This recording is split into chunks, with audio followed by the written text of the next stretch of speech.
Awesome. And welcome to another episode of How to Make It in Toronto. I'm super excited for today's guest. We're joined by Robin Nathaniel, a TEDx speaker, award-winning author, and social media strategist behind GPS LLC.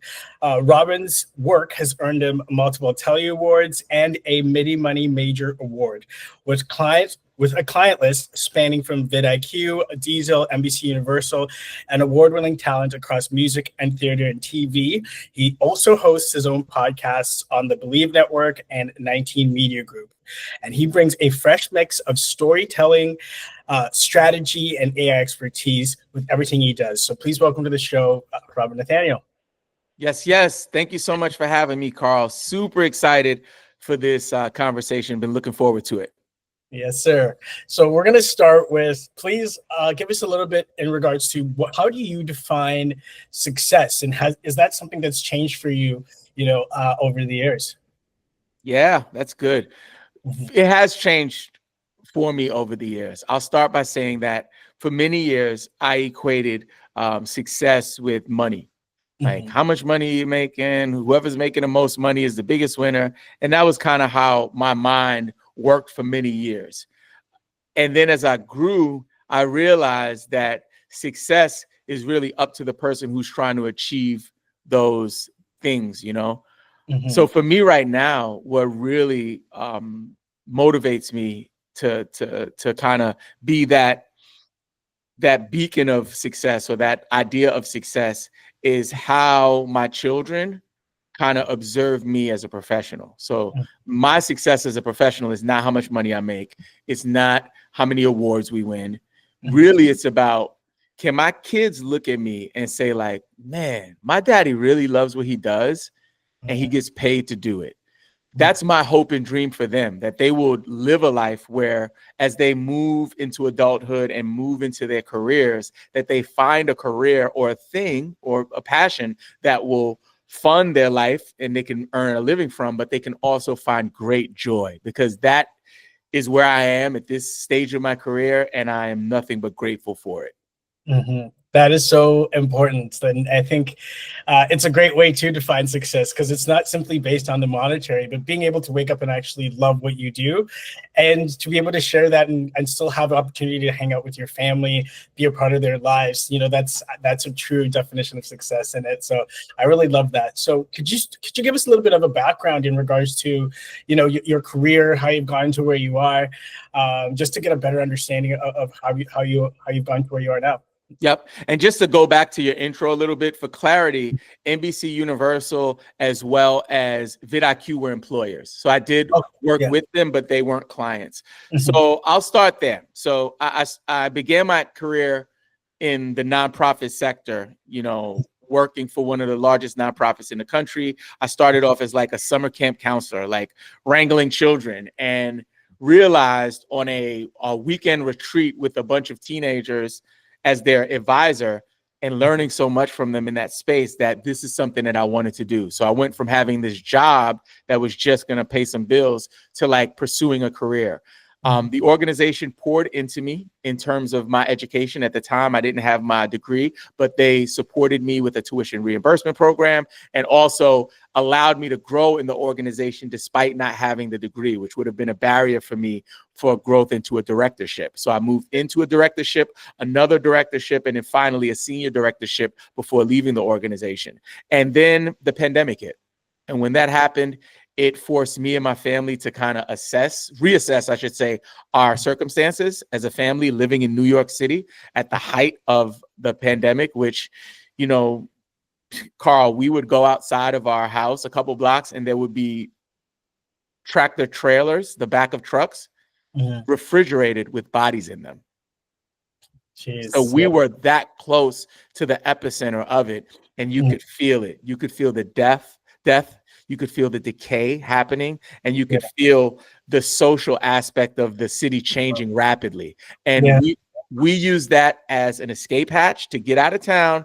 And essentially, after finishing my degree during this time, I shifted from the nonprofit sector as a nonprofit leader into my social media strategy career.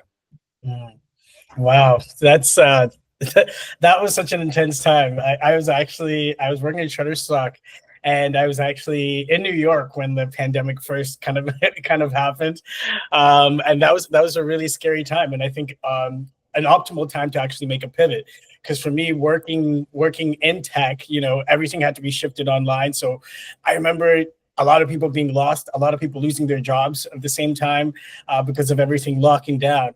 I love that you mentioned that you were upskilling all your way through and were able to finish your degree. How was that, or how are you able to do that, or what helped you do that in terms of being able to keep doing your job, but then also making time to complete your studies and educate yourself? Yeah, I think if I would have pursued my degree fresh out of high school when most of my classmates did, I don't Mhm. think I would have been successful, or I don't think I would have had the opportunity to fully embrace the experience. Additionally, had I gone to school, I'm in my 40s, had I gone to college right after high school, there would not have been a podcasting class. There would have not been a social media class. There would have not been an advanced storytelling class. There wouldn't have been a branding class. All of these digital branding, I should say. All of these classes that I took were created in the last few years because of this emerging industry that now I'm deeply immersed in. So I know that it was my path to be an adult learner. What got me through, again, and I hate to harp on it, but those two children and my wife's support, pushing me to actually achieve this goal after all of these years. It took me 10 years to get my degree, Carl. A bachelor's degree, which is like, I know a lot of folks have advanced degrees. My wife has advanced degrees. I'm sure you do as a, as a big time tech guy. But for me, where I come from, I often tell people, like, I come from the mud. I grew up in Brooklyn, New York at the height of the crack epidemic. My father was holding me in his arms one time when I was 2 or 3 years old, Carl, and he was shot in his hand on the hand that was covering my face. So like, I know I'm supposed to be here. So those challenges of like having to go to school every night, write papers over the night, it took a toll on the family more than it took a toll on me. But I believe that now, full circle, years after getting the degree, it's helped me to land where I am and make the impact that I'm making. 100%. And I think it's important just because everyone has their own journey to where they're going, right? And I would totally agree in regards to when I first, obviously went to go to school, I really wasn't sure what I wanted to do. And sometimes you kind of have to find that passion along the way.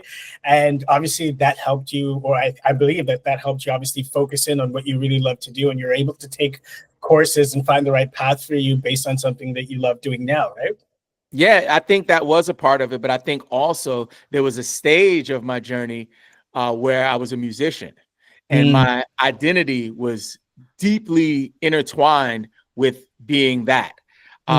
So much so that there are people from that stage of my life who don't refer to me as Robin. They don't even know who Robin is. You know what I'm saying? So I think coming up in the hip hop era and or the hip hop era of my life, I should say, that for many years in that journey, Carl, I felt like that was my only option. It was almost like, hey, you didn't go to college? Cool. You're going to be a famous rapper? All right. So let me put all of my chips in the middle of the table, and that's my only play. I didn't have an option B at the time because I thought that I was operating in a cave. It was one way in and one way out, music or die, like music or bust. When in fact, there's a pastor, his name is Joel Thomas.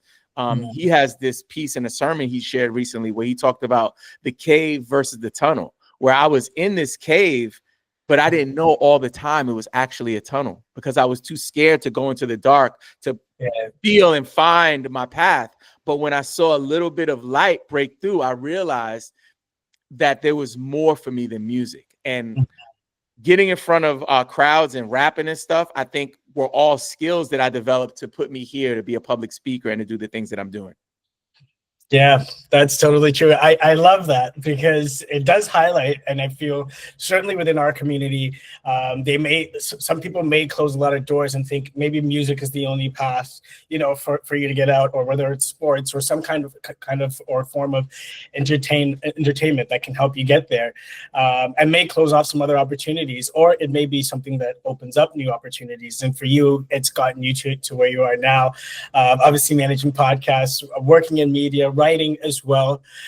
What do you think was one of the signals that, as you're obviously building your career, you're coming out of music or still working in music, to go into, for example, either working with the nonprofits, and then starting to work in social media and strategy? Yeah, I think the transition was a rough transition because I was influenced by the people around me and how they viewed me. So, to give you a little more context, as in my music days, I was always looked at as like the main guy. Even when I wasn't the main guy, I still try to make myself the main guy, right? I had been in a bunch of groups and I was always like the best one technically, in my opinion, and also like I presented myself like I was, whether people thought I was or not. And then I got with a team that we had a bunch of strong people, so I was more of a part of an ensemble, but still one of the key players. And even in that space, I separated myself. So because of that, people viewed me as like, oh, if anybody's going to make it, he's going to make it. So when I started to recede in terms of that goal and like stepping back from the pursuit of that dream, I think many people question it, like, you quitting? So then I started making beats, and when I started producing, and I had some mild success, I had some of my stuff placed with some successful Christian artists. They almost looked at it like it was a downgrade. Like, wait a minute, you making beats now? Like, there's this whole connotation in hip hop where if you used to rap and then you started making beats, that you quit because you weren't good enough or something. So, yeah, so I went through that, and then I think the ultimate shift was when I said, like, I'm not going to do rap or music anymore, and I just want to focus on this thing. And again, the thing that really helped me to like make the transition was understanding that those friends, people, supporters were a part of a season. And it's okay for your seasons to shift and the people you love or the people who support you to change as well. So now, in terms of like audience and followership, in this stage of my career, more so than in my music days, I have more access to audience than I ever have. And it's not to say like, oh, like I'm better at social media strategy or speaking than I was at rapping. It just shows that it's just a progression in the journey. It's not a one or the other. It's just me, me operating in life and learning as I go along. Yeah, that's awesome. And I love that as telling it from the aspect of it's a season, and it's just a part of your journey to where you're going, right? And your circle is going to change as you level up and go into different places. You're going to be surrounded by a different network, and continuously building that network, right? And trying to find the right people around you as you're going. What do you think, during that time, for example, and I think this is something that individually you would probably face the most as you're kind of switching from something, a lot of things, or switching from someone a lot of people may not recognize anymore. And in terms of you obviously growing within your career, and looking for new challenges, what do you think was one of the biggest challenges you faced during that time, and how did you overcome that in that part of your journey? And like stick to saying, I'm going to get through and be this new version of myself, try different things, go from music more so focused into social media. What was maybe one of the biggest challenges you faced, and how did you overcome that? I think there was a period between stopping or changing, who I was as a creator. Like, I wasn't creating with rhymes and beats. I was creating with written content and speeches and strategy. There was a hiatus. Excuse me. There was a hibernation period in between. So there was a time where I kind of slowed down with rapping, and then I wasn't quite doing production at the time. And I had time to do some self-reflection. So it was me like working my day job, but I wasn't actively trying to pour into a creative project or have some major impact. My major impact was my day job, and I was content with that. And I would say that period was probably, I want to say like a 4-year period. Like it might have been a 4-year period in the 2015 time zone, maybe 2015 to 2019 or something like that. Yeah. I was like just content with doing that, and I was doing 1 show a month just to get my creative fix. So I wasn't like pushing anything. I had a group of friends called the Melting Pot. Big shout out to the Melting Pot. We used to go to this residency. We were all working people, but we came to just do songs together once a month, and that gave me my fix. But once I started producing music was also the same time that I created my first business. That was the first time, and I just actually celebrated the anniversary of my business. I think it was June 25th. The first time I've had a transaction where somebody paid me to do something outside of my day job. So it was a huge shift for me, and that's what kind of led me down the path of social media strategy and public speaking. That's awesome. And what was that like? I mean, and this is one of the things that I feel it's important to say. And one of the things I highlight in this show is the fact that you're continuously working to build success. Like, it's not like one thing that's done and then everything just works out. And so, it took you 4 years to build that and get into your first business. What was your first business? And, how did you get into that? And how did you get started in that? Yeah, my first business started out as a music production business. So I was, online. I just started making beats. For a while, they were very bad. They were like, like they were like historically bad, right? And then one of the beats I shared with my brother, and to give you context, my brother is a world-renowned DJ and musician. He's like DJ'd he's been on tour with A Tribe Called Quest and like, Lupe Fiasco. Like he's a big time DJ. Big shout out to Vinyl Richie. Yeah. So my brother Vinyl Richie heard one of my beats and he was like, "Oh, that's not bad." And right then, it just takes one person, because he had told me when the other ones weren't good. Finally, I played him one and he was like, "That's actually not too bad." Yeah. Right then, I was like, shoot, maybe I can do something. So I started reaching out, sending cold DMs on Instagram to people, especially people that I knew, right? Because most of my followers were through music and stuff. They were like, I was like, "Hey, I started making beats. Can I give you some beats so you can just rap on them?" Crickets. People would be like, whatever. No problem. Finally, I reached out to somebody. I was like, "Hey, I sell beats. Do you want to buy one?" And the craziest thing happened, Carl. The guy was like, "Sure, how much?" And I was like, $100? He was like, "How do I pay you?" I'm like, PayPal, right? So that started my business. And from there, it morphed into me going from selling beats to realizing that selling beats wasn't what people needed from me. They needed my social media strategy stuff, because I had a couple viral videos on TikTok and grew an audience of over 120,000 followers over there. And people were like, "Well, how do you do it?" So I started coaching musicians on music. And then as the business changed, I realized that wasn't my true audience. And it took the passing of my brother, God rest his soul, in 2021 for me to realize that. But that led me to mission-driven organizations. That's awesome. And I think it's important to say is, and I've experienced this obviously in businesses, you kind of start thinking you're going to go one way, but you have to be able to make that pivot into what's actually working and into where you're actually solving, a bigger problem, or actually able to grow your business. Like you kind of shifting from providing the beats to helping people with social media, which is an interesting pivot, but obviously that's where the opportunity is, and you're able to take that and grow with it.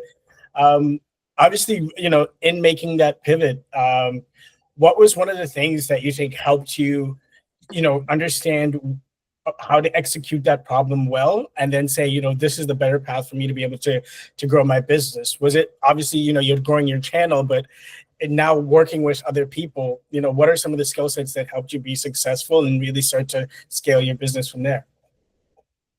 That's a good one. I think what helped me greatly was being comfortable with listening to others and accepting coaching from others. There's one gentleman, his name is Chris Wave Formation. He's a business coach. And at the time, we met each other through Clubhouse.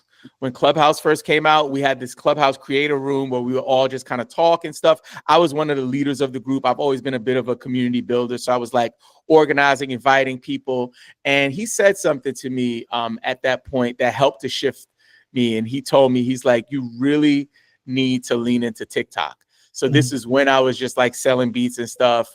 He was just like, lean into TikTok. So had Chris never said that, I would have just continued to ignore it when it was actually the platform that helped to really help my business grow. I think beyond that, it was also me being able to audit my client base. For so long, my customers had been musicians, but once I started working with other businesses, I noticed a trend, and paying attention to those trends when doing surveys, if you do them annually, quarterly, whatever.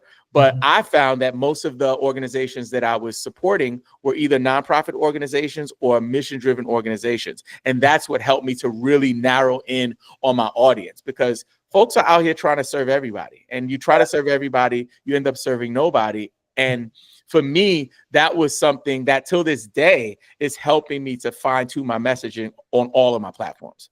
Yeah, that is super important. And it's true, because I feel like a lot of times people are making things that may be like a spray and pray. Do you know what I mean? Just creating stuff and hoping it lands with everyone.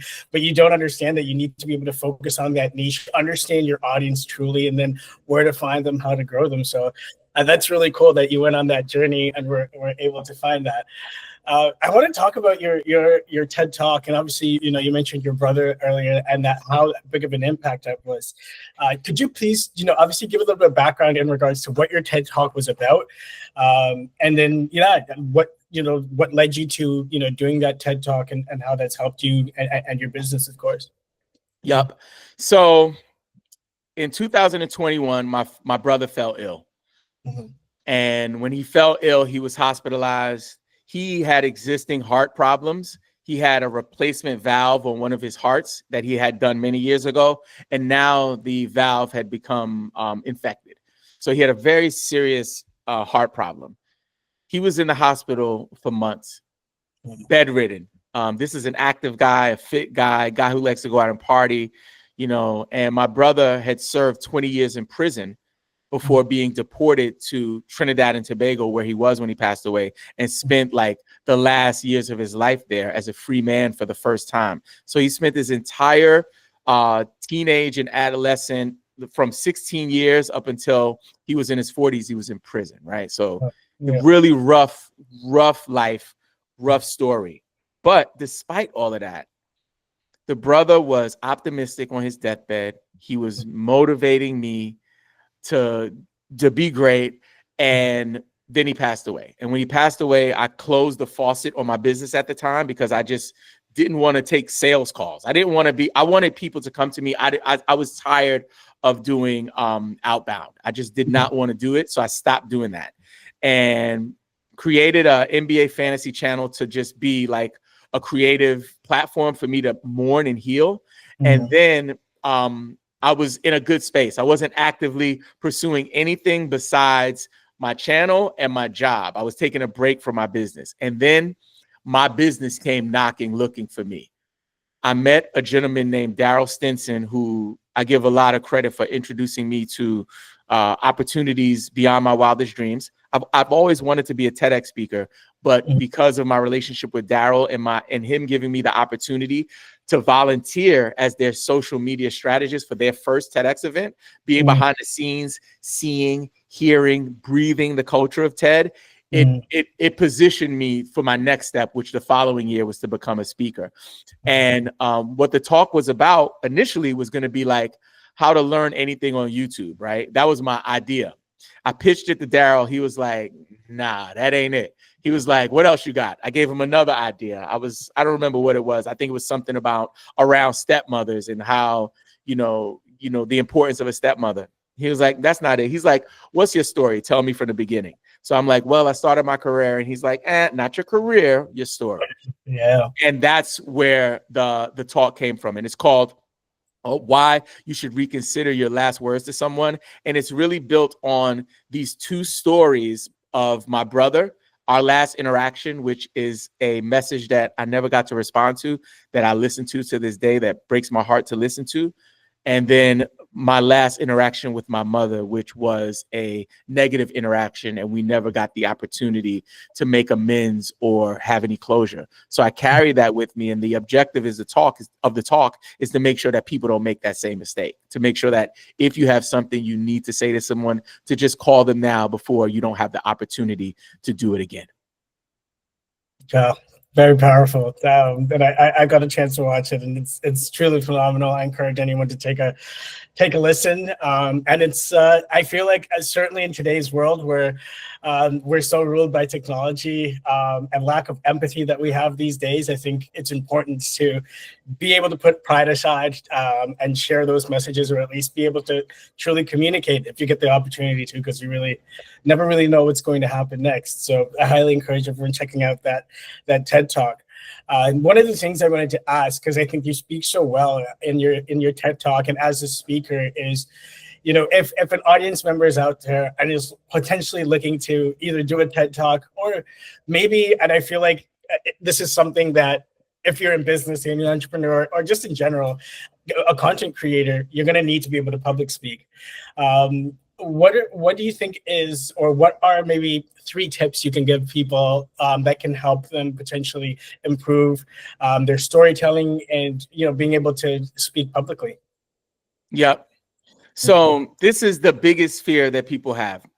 I think there's studies or something that shows that people fear public speaking more than they fear death and shark attacks, right?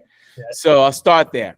So also, I always raise my hand and say I'm flawed, I'm imperfect. Like, although I do it, I don't believe I'm the best.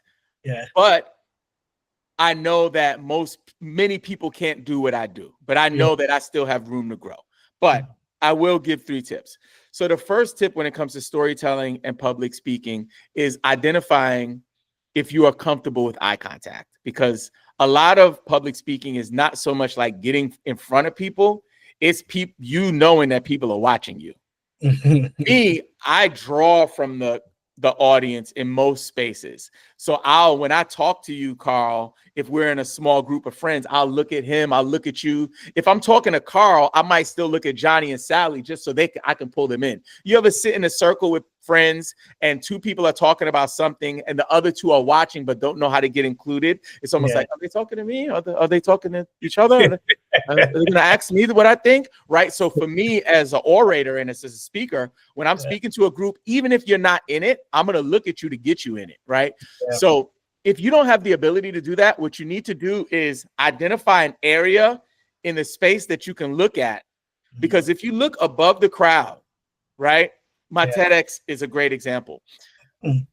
I knew, because I memorized that I didn't want to have eye contact. Because if I had eye contact, it might have threw me off if I saw my kid or whatever it was. It wasn't until like the back end of the talk where I really got comfortable. There's a part of it where I start cracking some jokes and I get some crowd reaction that I start looking at people. But the first maybe 50% of it, I'm looking above them, and I identify 3 areas that I'm looking at. So it doesn't look like I'm staring at one thing. I'm like at this wall, and up the middle. And I just keep scanning. So if you're not comfortable looking people in the eye, that's my first tip. Just pick where you want to look and look over their head so you can avoid the eye contact. If you are comfortable with eye contact on the other side of that, please look them in the eye. That'll get them engaged. Second thing, in terms of preparing your storytelling, I talked about memorization earlier.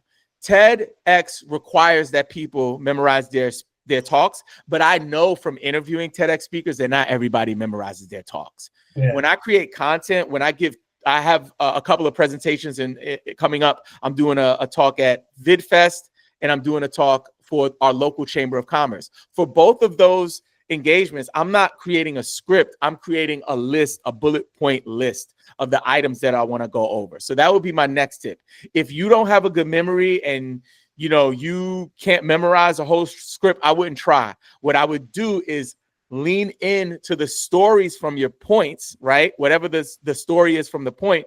So for example, earlier on, I think I shared a couple of stories here, but I already know in my mind, I have like a story bank, Carl, so someone will ask me a question and I'll already start thinking like, what story can I connect to that so I can make the message hit home?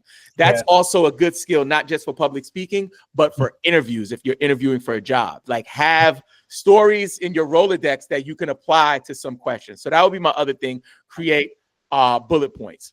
And the next thing, the final thing, is to be yourself, be authentic. I think far too often people show up on stages and they're like, okay, today's presentation is about, like, be okay with like starting with a joke, starting with a story, creating some like intimate connection with the audience to get them into what you're doing.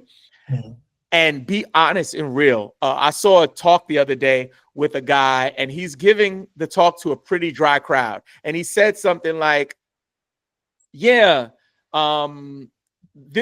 question, he asked a question. He was like, tell me how you guys like pancakes or something. It wasn't that, but he asked a question. And the crowd was like, I don't like pancakes. He's like, okay, so 2 people like pancakes. Okay, let's try again. Things like that, like being honest and real. If the room is cold, tell them they're cold. Like, hey, I can tell that many of you guys are a little tired from the speakers earlier. I can't take responsibility for that, but let's try to have a good time moving forward. Just be yourself, be honest, and let your personality shine through.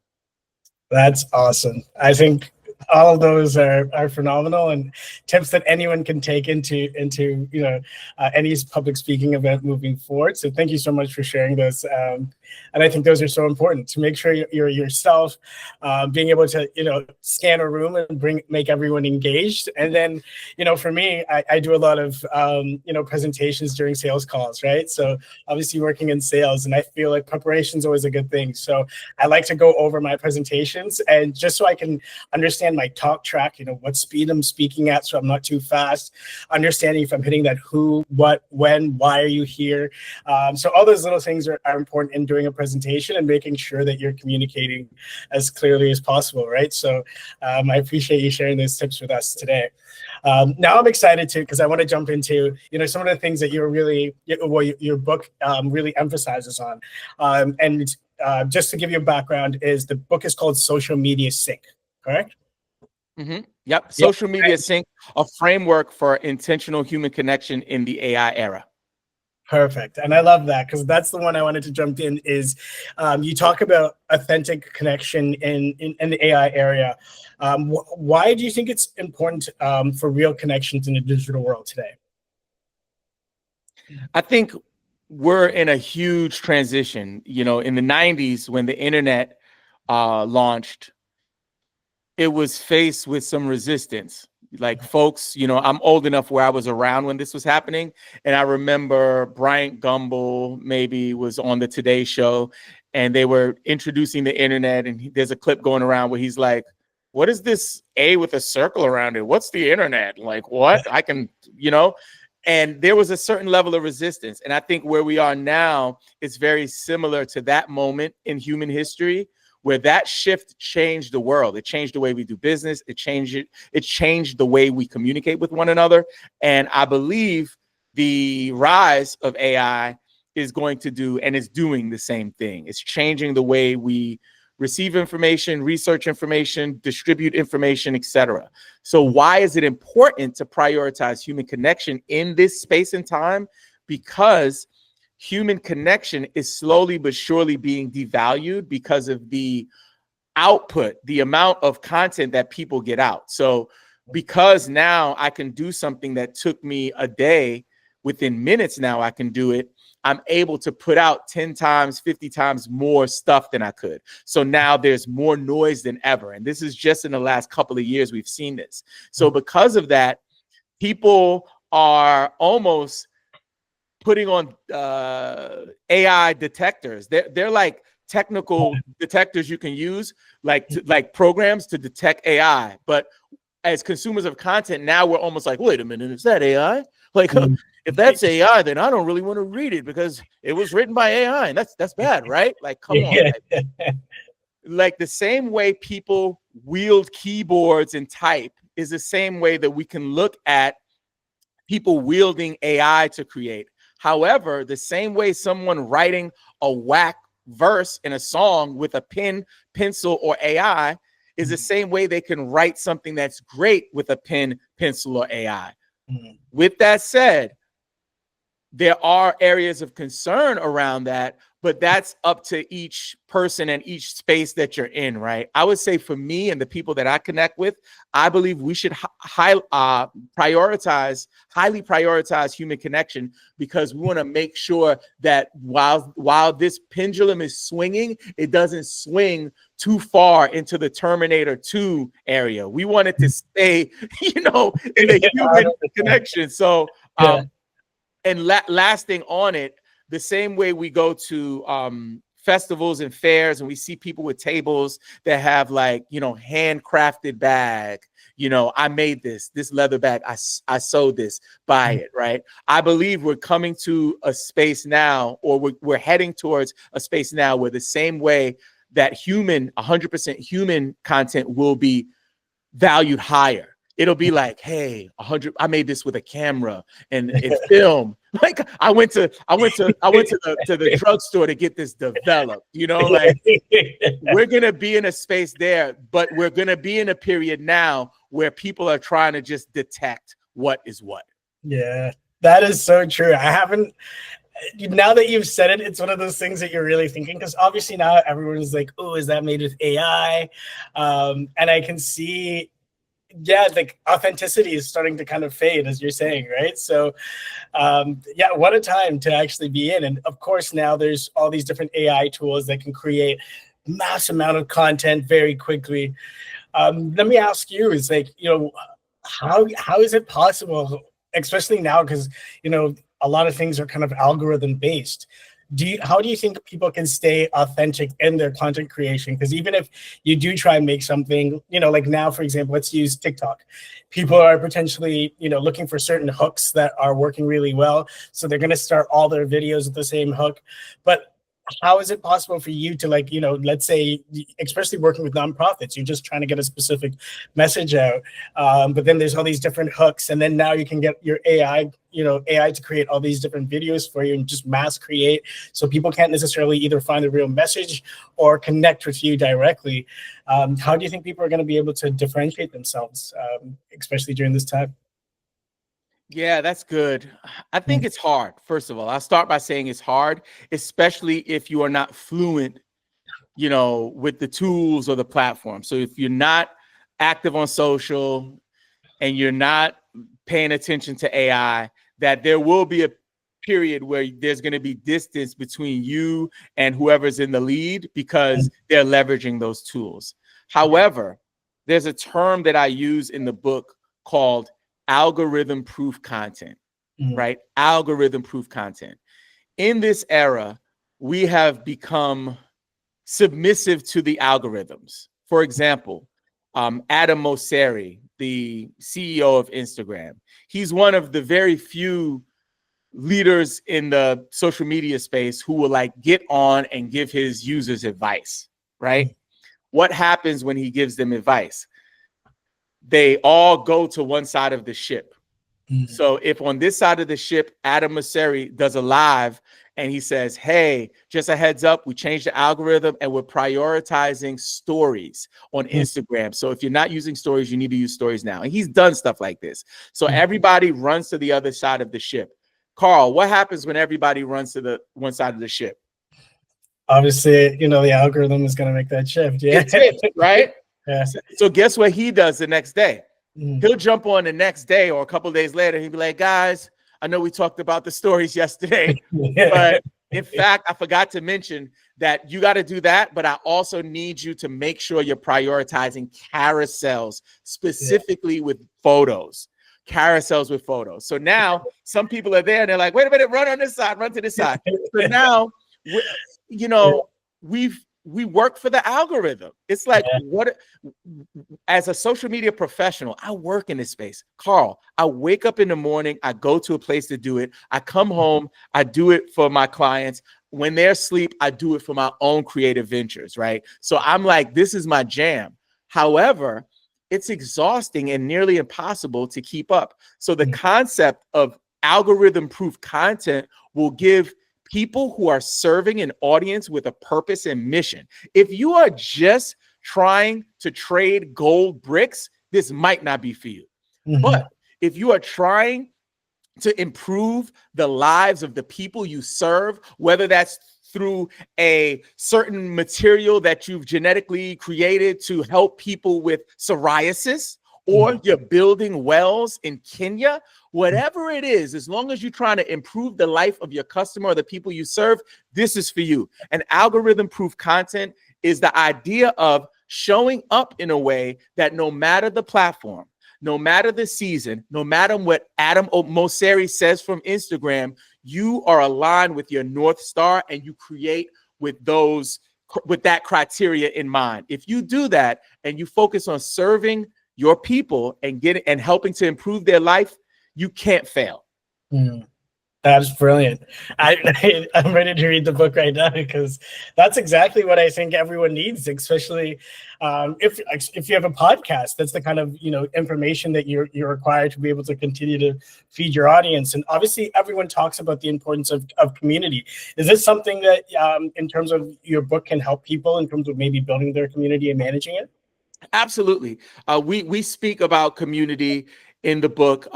For me, one thing that happened in recent years, I talked a little bit about my brother passing away and him being on his deathbed, encouraging me to pursue my dreams. What I failed to mention is that he was also expressing to me that he was interested in pursuing his dreams, which is powerful.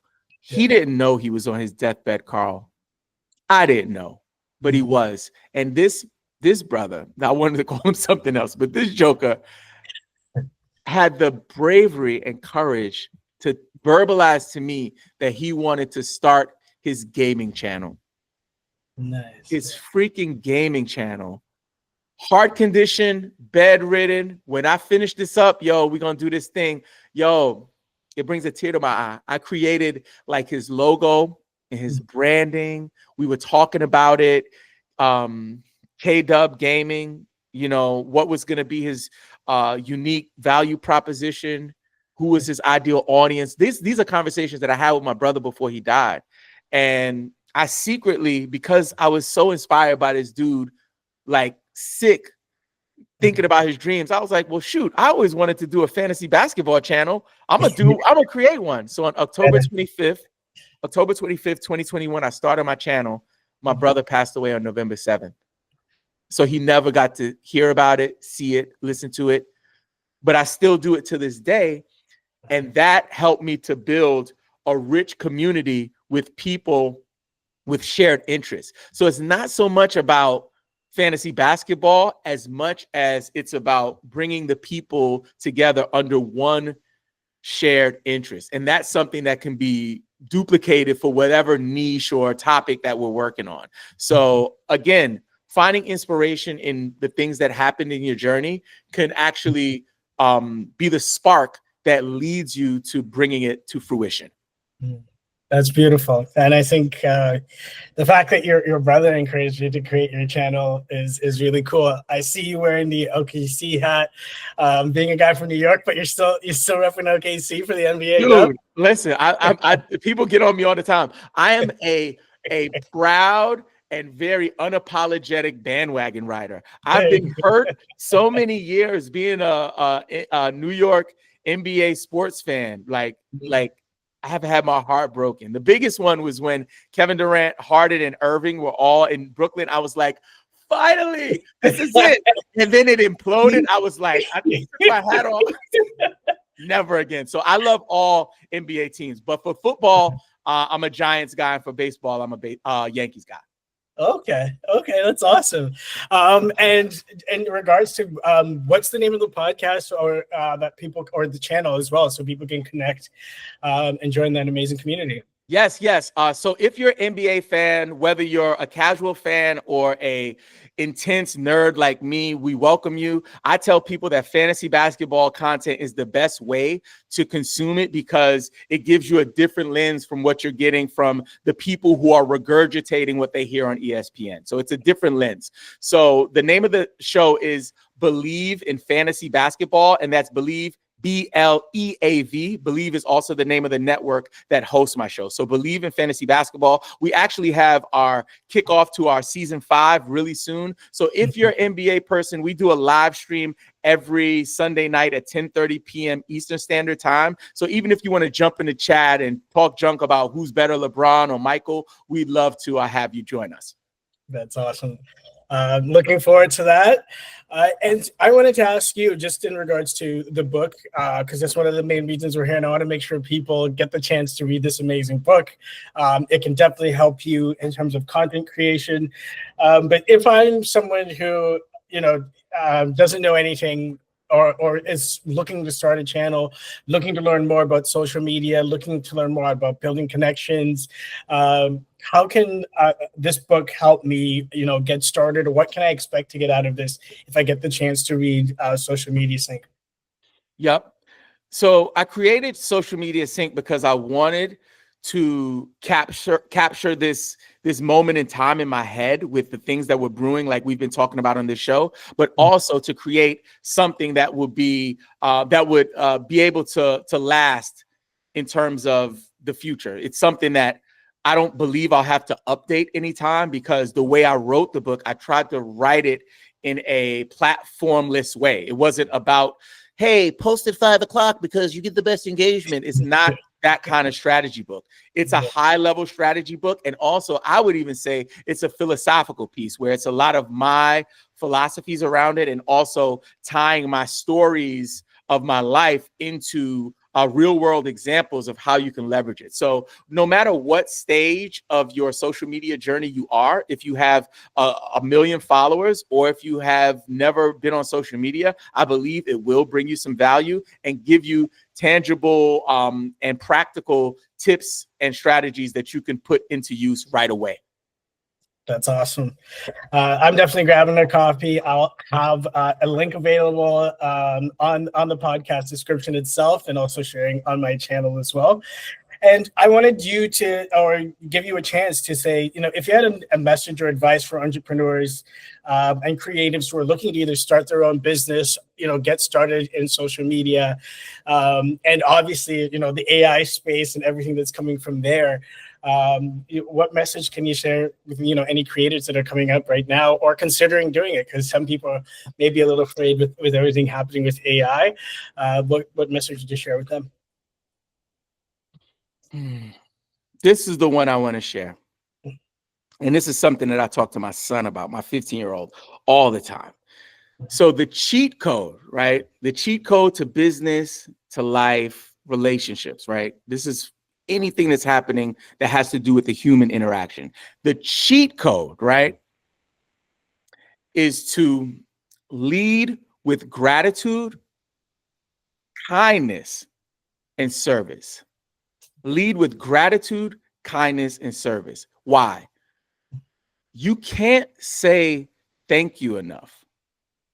You might have somebody who might be a little neurotic with it. Thank you so much. Thank you. Thank you. Thank you. Thank you. Thank you. Thank you. Thank you. Thank you. That might be a little irritating, right? But ultimately, if you thank people, most kind-hearted people are not going to be like, man, he just says thank you so much, right? Yeah.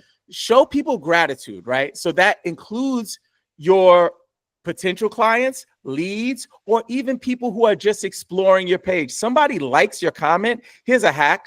Let me take that back. I don't like to use hack anymore. Here's an idea.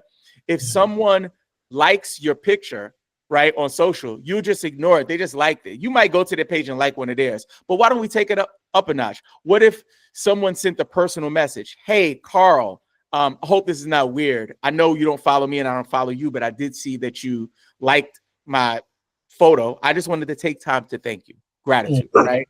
Kindness is just self-explanatory, right? But service is something that people sometimes lose sight of that.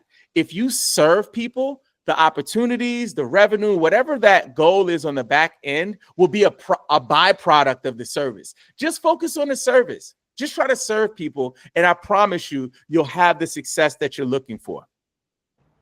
That's awesome. I love that. I think that's a phenomenal message, and a great thing to think about as you explore, entrepreneurship or getting started as well. My final question for you would be, and I think I have an idea of what it may be, but what are you most proud of? Yeah. People ask me this, and I always have the same answer. So, like, I've won some awards. I've had my content on pretty big stages and stuff like that. But honestly, the thing I'm most proud of is having a career and and work that I do that I'm passionate about, and my children being able to see that. My children looking at me at my computer and not seeing me like, oh, like, I hate this.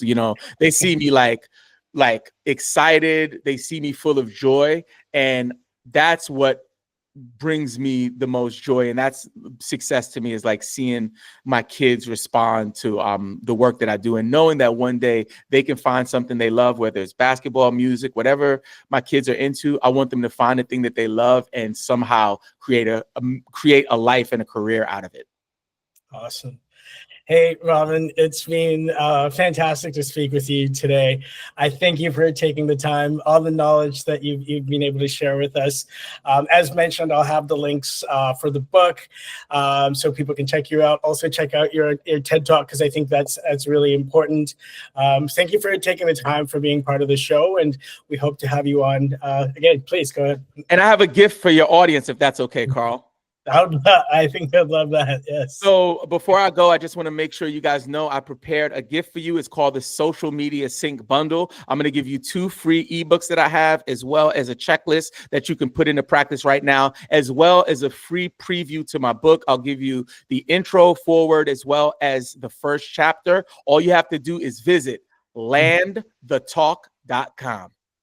That's awesome. Thank you so much, Robin.